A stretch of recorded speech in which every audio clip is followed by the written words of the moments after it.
यो बेला चाहिँ हामी कीर्तिपुरको बाघ भैरव मन्दिरमा छौँ र आज काठमाडौँको मौसम यस्तो दामी तरिकाले खुलेको छ।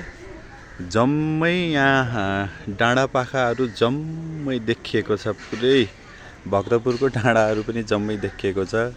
शिवपुरी राष्ट्रिय निकुञ्जका जम्मै जङ्गलहरू देखिएका छन्। यहाँ माथिल्लो भागतिर अलि बादल भए पनि तल चाहिँ जम्मै डाँडापाखा देखिएको छ। यस्तो मौसम देख्न काठमाडौँमा चाहिँ एकदम लक्किली नै हो एकदमै, किनभने यहाँ मौसम खुल्दैन, त्यही माथि प्रदूषित भएर चाहिँ पुरै धुवा धुलो मात्र हुन्छ। आज चाहिँ मौसम यस्तो दामी खुल्या छ, ओहो सो लभली यार। आज चाहिँ दामी एकदम मौसम यस्तो दामी खुल्या छ। यो चाहिँ कीर्तिपुरको बाघ भैरव मन्दिर हो। एकदम प्रसिद्ध मन्दिर, ऐतिहासिक मन्दिर पनि हो। र यो मन्दिर चाहिँ पृथ्वीनारायण शाहको युद्धसँग जोडिएको मन्दिर। र यहाँ यस्तो छ, आज मौसम खुलेको हुनाले कस्तो दामी छ। अकल यहाँ छन् हाम्रो अकल। अनि त्यस पछाडि म तपाईँहरूलाई चाहिँ कीर्तिपुरको एउटा युद्धको बारेमा भन्न चाहन्छु। कीर्तिपुरमा जब पृथ्वीनारायण शाहले चाहिँ यहाँ चाहिँ युद्ध गर्दाखेरि चाहिँ कीर्तिपुरमा चाहिँ त्यो बेला चाहिँ उहाँ चाहिँ हुनुहुन्थ्यो, उहाँको शालिग छ। उहाँ शालिग हेर्दाखेरि तपाईँहरूलाई के लाग्छ, उहाँ चाहिँ महिलाको शालिग हो। त्यो बेला चाहिँ कीर्तिपुरको राज्यमा चाहिँ रानीले शासन गरिरहेको थियो। पृथ्वीनारायण शाहले युद्ध गर्दाखेरि चाहिँ यहाँ चाहिँ राजाको ठाउँमा रानीले चाहिँ शासन गरिराख्नु भएको थियो। र उहाँले चाहिँ पुरुषको पोसाक लगाएर चाहिँ, यो जम्मै पुरुषको पोसाक लगाएर चाहिँ युद्ध गर्नुभएको थियो। अनि यहाँ चाहिँ उहाँको नाम चाहिँ कीर्ति राज्यलक्ष्मी हो उहाँको नाम चाहिँ।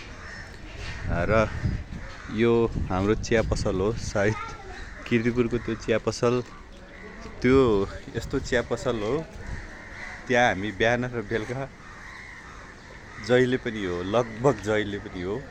यो चिया पसलसँगको त छुट्टै नाता नै छ हाम्रो एकदम।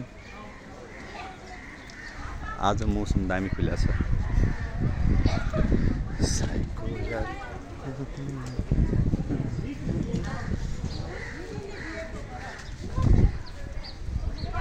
यो चाहिँ बाघ भैरव मन्दिर।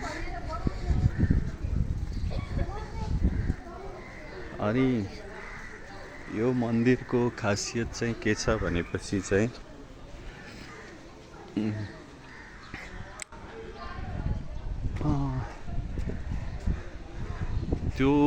त्यो बेला चाहिँ त्यहाँ माथि चाहिँ देखाइएको छ, त्यहाँ चाहिँ गैँडाको छालाहरू, ठुल्ठुलो तरबारहरू जम्मै छ।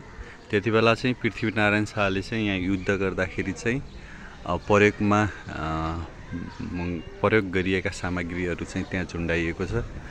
अनि यो मन्दिरमा धेरै नेपाली चलचित्रहरू पनि सुटिङ गरिएको छ। अकल यहाँ कसलाई पो फोन गरिरहन्, पाण्डेजीलाई हो। यस्तो दामी छ यो मन्दिर।